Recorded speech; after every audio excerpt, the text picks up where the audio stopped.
Alhamdulillah, salatu wassalamu ala Rasulillah wa ala alihi wa sahbihi wa mawalah. Bapak-bapak dan ibu-ibu yang dirahmati oleh Allah Subhanahu wa taala. Alhamdulillah, puji syukur kehadirat Allah Subhanahu wa taala, kita masih diberikan nikmat sehingga kita bisa masih menjalani ibadah puasa Ramadan, karena ini adalah bulan yang istimewa yang seharusnya memang kita harus senantiasa bersemangat dalam menjalankannya. Bapak Ibu yang dirahmati oleh Allah Subhanahu wa taala, pada malam hari ini saya membawakan tema Ramadan, bulan takwa. Secara istilah, takwa disampaikan oleh Thalib bin Habib rahimahullah, seorang ulama. Dia mengatakan at-taqwa, yang namanya takwa, an ta'mala bi ta'atillah ala nuri minallah, yaitu kita menjalankan ketaatan kepada Allah Subhanahu wa taala di atas cahaya dari Allah. Di atas cahaya dari Allah di sini maksudnya menggunakan ilmu agama. Artinya kita tidak boleh beribadah tanpa pedoman, tanpa panduan, sehingga nanti syarat diterimanya sebuah ibadah yaitu harus muwafaqati sunnah, harus sesuai dengan yang diajarkan oleh Nabi Muhammad SAW. Kemudian tujuan selanjutnya adalah tarju rahmatullah. Jadi kita menjalankan perintah Allah karena kita berharap pahala dari sisi Allah. Kemudian wa antatruka maksiatullah, dan kita juga meninggalkan maksiat ala nuri minallah, karena cahaya dari Allah Subhanahu wa taala. Karena ilmu, kita tahu khamr itu haram, kita tinggalkan. Kita tahu judi itu haram, kita tinggalkan. Kemudian sebabnya yaitu apa? Takhafu adab Allah, karena takut adab dari Allah Subhanahu wa taala. Sehingga rukun ibadah itu ada dua. Yang pertama adalah roja, kemudian yang kedua adalah khauf. Roja di sini yang berharap rahmat Allah, berharap surganya, berharap ampunannya. Kemudian khauf yaitu takut atas adabnya. Karena itu nanti kita dapati hadis Nabi SAW, man shoma ramadanan imanan, karena keimanan, wahtisaban, dan pengharapan, mengharap pahala, maka ghufira lahu ma taqaddama min dambi. Kemudian secara bahasa aslut taqwa yaitu ayya'lamal abdu mayyuttaqa summa yattaqi. Itu menurut Ibnu Rajab Al-Hambali. Takwa adalah seseorang itu mengetahui apa yang mesti ia tinggalkan. Jadi seorang hamba dikatakan bertakwa ketika dia tahu apa kewajibannya, apa larangannya. Kalau di dunia kepegawaian poksinya apa tahu.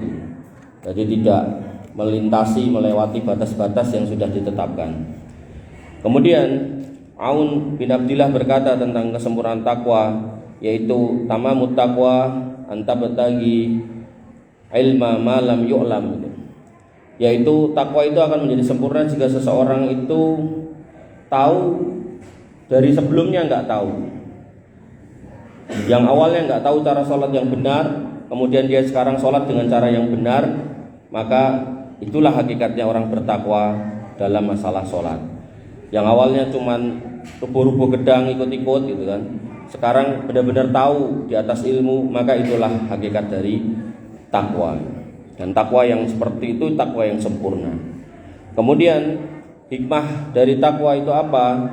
Dikatakan dari Bakar bin Khunais, dia berkata, kaifa yakunu muttaqiyan man la yadri ma yattaqo.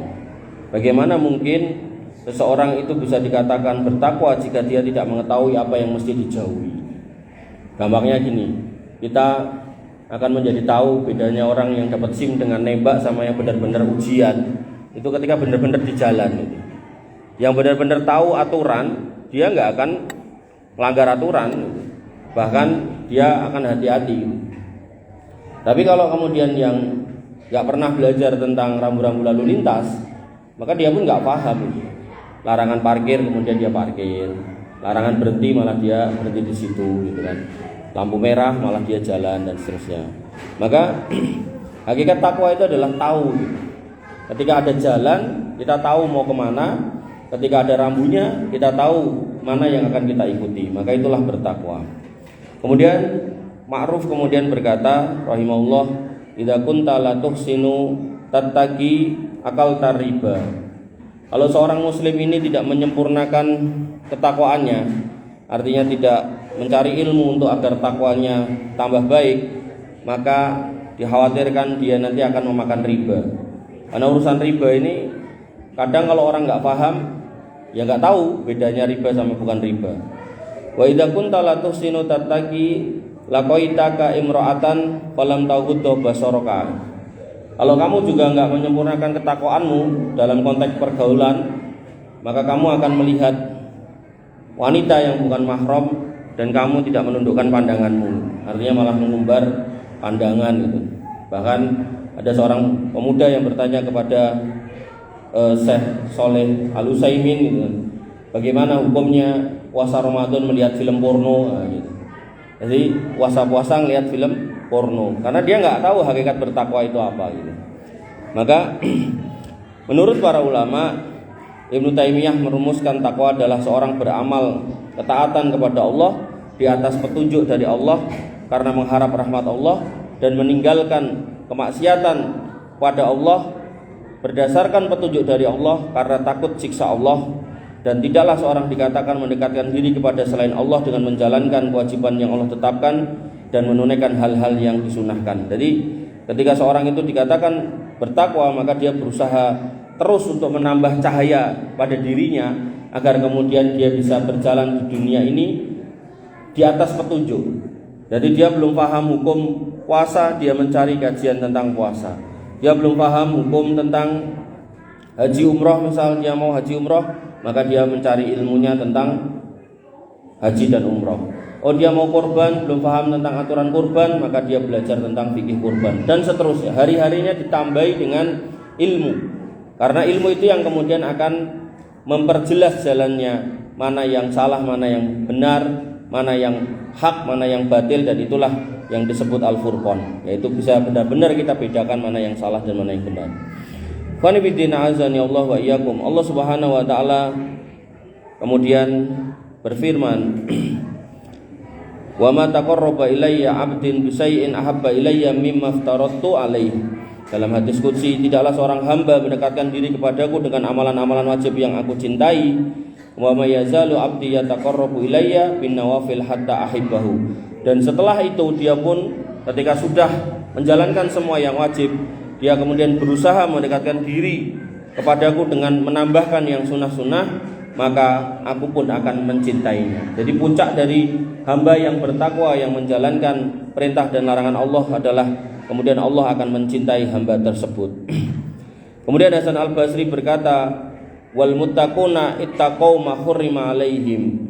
Dan orang-orang bertakwa adalah orang yang menjauhi hal-hal yang diharamkan, wa atau mafturidu alaihim, dan menjalankan apa yang kemudian Allah wajibkan, bahkan yang sunnah pun juga dikerjakan.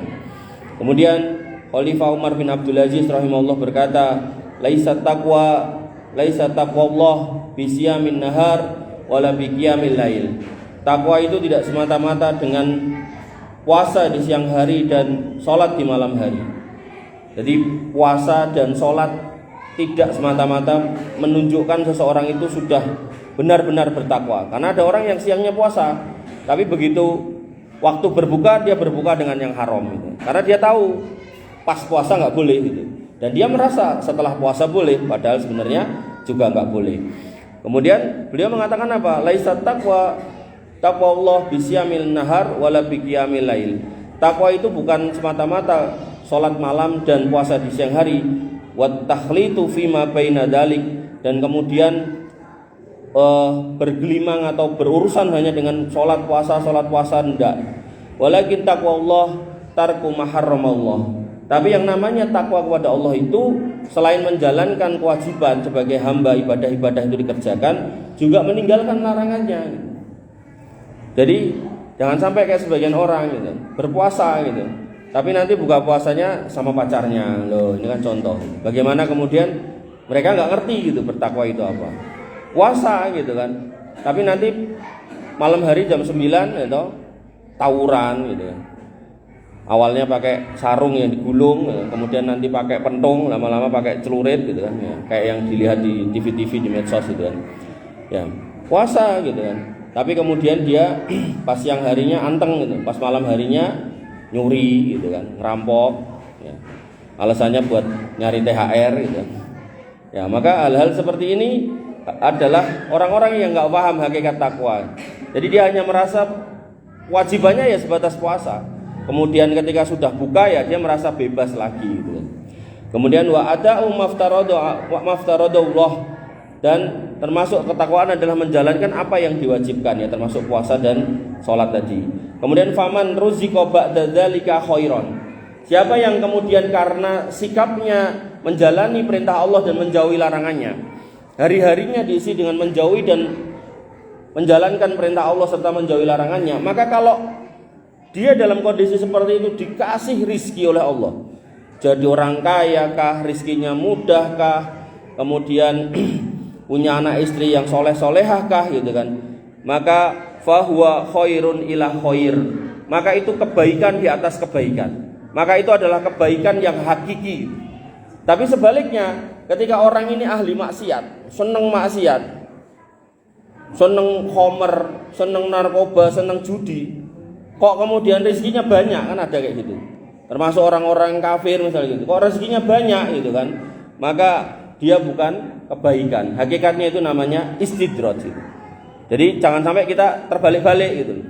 Nanti ada orang Islam yang karena hari-hari hidupnya biasa, kemudian melihat orang-orang non-muslim yang ke gereja, kok kayaknya kendaraannya mulus-mulus, alus-alus gitu kan, sepatunya semiran, pakai jas gitu kan. Terus akhirnya dia pilih pindah agama. Padahal begitu pindah agama juga tidak tiba-tiba dia pakai mobil sama sepatu halus gitu kan.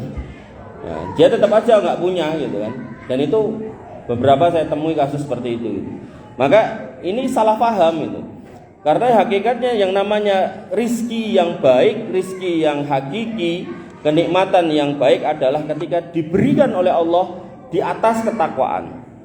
Kalaupun di atas ketakwaan itu kita pun dicoba, maka itu masih merupakan sebuah kondisi yang baik. Nah, makanya Nabi SAW mengatakan, ajaban li amril mu'min, urusan orang beriman itu menakjubkan itu. Semuanya menakjubkan. Idza asobathu syarra sobaro. Orang beriman itu kalau kena musibah sabar. Wa idza asobathu khaira syakara. Kena yang nikmat, yang nyenengke, dapat duit, dapat warisan misalnya gitu, dia pun bersyukur gitu. Gak ada keluh kesah. Makanya di dalam penjelasan para ulama, ketika kita punya atau mendapatkan kenikmatan, kita diperintahkan mengucapkan alhamdulillah.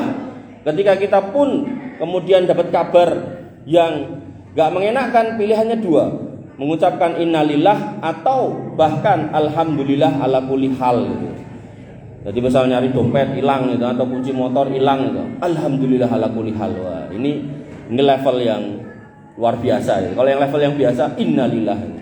Masih mending innalillah itu. Ya, maka jangan sampai salah paham.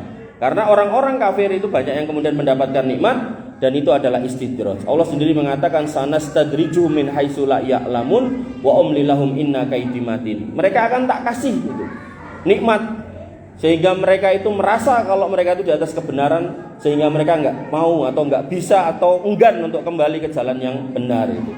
Maka hakikat takwa sekali lagi kembali kepada ilmu. Ilmu dibangun dari majelisnya. Maka pentingnya kita melazimi majelis ilmu, mencari majelis ilmu rutin itu. Oh, Senin pelajaran apa, Selasa apa, Rabu apa gitu. Walaupun cuman pada maghrib sampai isya gitu kan. Tapi kalau istiqomah gitu kan, insya Allah nanti punya ilmu yang banyak dan kita kemudian akan menjadi hamba Allah yang bertakwa. Wa nibidina azani Allah wa iyyakum. Kemudian Ibnu Mas'ud menjelaskan lagi terkait dengan takwa, yaitu ayyuta'a fala yu'sa, yaitu Allah itu ditaati dan tidak dimaksiati. Wa yudkaru fala yunsa, dan orang yang bertakwa itu senantiasa ingat Allah dan tidak melupakannya. Oh, dagang gitu kan, mau nyurangi timbangan, masya Allah gitu kan, nanti nih Allah tahu aku nanti tidak susah hisapnya, dia batalkan. Jadi pejabat gitu kan, mau bikin laporan fiktif gitu kan, innalillah gitu. Saya nanti kalau masuk neraka gimana gitu. Mikir terus dia. Dia nggak mau kemudian meninggalkan Allah Subhanahu wa taala di masjid tok gitu. Dia nggak mau kenal Allah di Ramadan tok. Dia membawa jiwa kenal Allah Subhanahu wa taala itu sepanjang hidupnya. Nah, ini orang-orang yang benar-benar mutakun seperti itu. Wa ayyuskara fala yukfar. Nikmat apapun yang dikasih, maka dia pun berusaha untuk bersyukur. Dan dia tidak hanya mendefinisikan nikmat itu dalam bentuk materi. Oh, saya nggak punya duit tapi sehat. Teman saya duitnya banyak mungkin sakit gitu kan. Alhamdulillah saya masih sehat gitu. Oh, saya naik motor tapi bisa jalan. Teman saya bisa beli mobil tapi nggak bisa bayar cicilan ya. Ada kayak gitu. Jadi saya dulu punya pimpinan itu, dia yang beli mobil, saya yang nyicil gitu. Karena gak punya duit duitnya habis gitu. Jadi akhir bulan itu pinjem duit itu. Saya ya iseng nanya, buat apa Pak? Buat nyicil mobil gitu. Padahal dia yang beli gitu. Maka hal-hal seperti ini yang kemudian harus kita cari sebab untuk selalu bersyukur atas keadaan kita. Lalu kenapa Ramadan ini dikatakan bulan bertakwa atau bulan takwa? Diharapkan menghasilkan jiwa-jiwa orang beriman yang bertakwa, karena di dalam puasa kita diajarkan untuk mentaati perintah Allah dan menjauhi larangannya. Jadi makan, minum dan hubungan dengan istrinya, maka ketika yang halal saja sudah dia jauhi, maka yang haram harusnya lebih jauh lagi. Jangan kayak sebagian orang gitu kan, puasa-puasa di jalanan minum gitu kan, puasa-puasa di jalanan rokokan gitu kan, makan di pinggir jalan gitu kan. Ya, maka hal-hal seperti ini kita bertahan dari semua itu, agar kemudian Allah Subhanahu wa taala mewariskan jiwa-jiwa bertakwa kepada kita. Begitu pula puasa semakin mengekang jalan setan dalam saluran darah.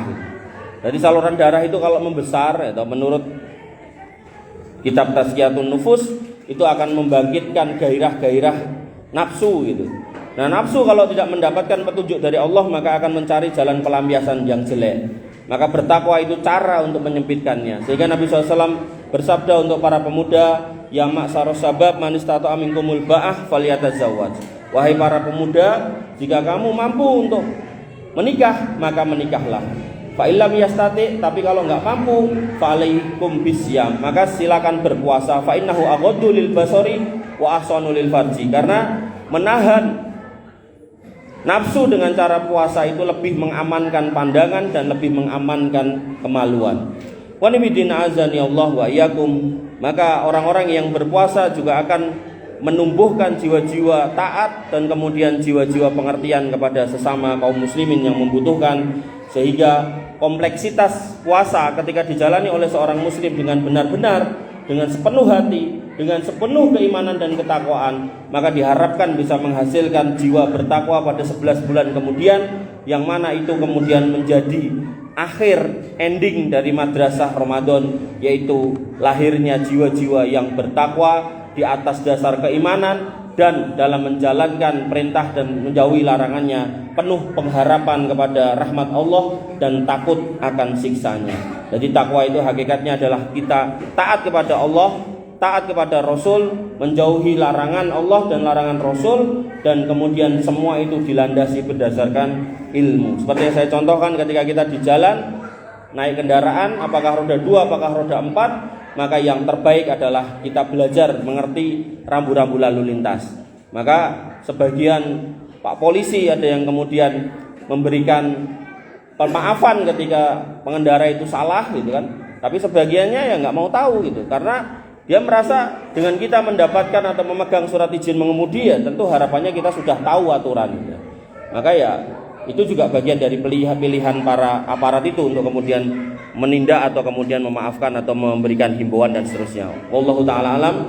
Ini yang bisa saya sampaikan, semoga bermanfaat. Kurang lebihnya saya mohon maaf. Alafu minkum subhanakallahumma bihamdika asyhadu an la ilaha illa anta astaghfiruka wa atubu ilaik. Assalamualaikum warahmatullahi wabarakatuh.